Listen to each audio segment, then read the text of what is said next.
حضرت ابو ہریرہ رضی اللہ تعالی عنہ سے روایت ہے، نبی کریم صلی اللہ علیہ وسلم نے فرمایا، جب اللہ تعالی بندے سے محبت فرماتا ہے تو جبریل کو بتلاتا ہے کہ اللہ تعالی فلاں بندے سے محبت کرتا ہے، پس تو بھی اس سے محبت کر۔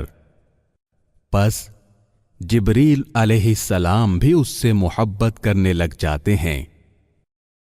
پھر جبریل علیہ السلام آسمان والوں یعنی فرشتوں میں منادی کرتے ہیں کہ اللہ تعالی فلاں بندے سے محبت کرتا ہے، تم بھی اس سے محبت کرو۔ پس آسمانوں والے اس سے محبت کرنے لگ جاتے ہیں۔